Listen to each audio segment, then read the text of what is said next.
Tumpeng Landep adalah hari suci umat Hindu di Bali yang jatuh setiap 210 hari sekali, tepatnya pada Saniscara Kliwon Wuku Landep. Hari ini segenap umat Hindu merayakan di rumah masing-masing, pura ataupun di instasi.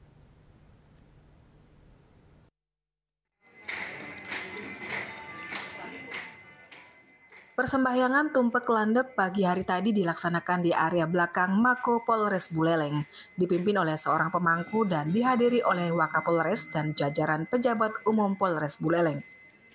Sejak pagi, keramu yang bertugas menyucikan peralatan dinas yang terbuat dari logam, seperti kendaraan dinas, mobil dan motor, senjata api, amunisi, serta inventaris logam lainnya.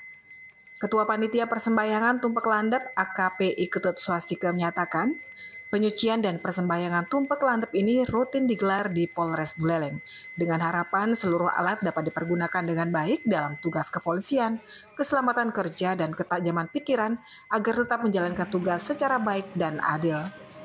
Swastiastu, jadi kami di Polres Buleleng dalam rangka upacara tumpeng landep, di mana hari ini adalah pemujaan Sang Hyang Pasupati. Jadi kami rutin setiap tahun melaksanakan persembahyangan untuk memberikan upacara kepada alat-alat yang membantu kami di sini, ya seperti kendaraan, senjata api. Yang intinya lebih dalam dari itu adalah untuk menajamkan hidup. Ya, jadi kita lebih bijaksana dalam mendukung segala kegiatan di kepolisian ini dengan melaksanakan upacara tumpeng landep.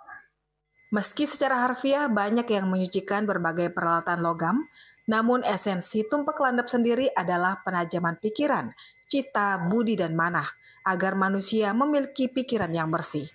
Yasri Yuli, Bali TV.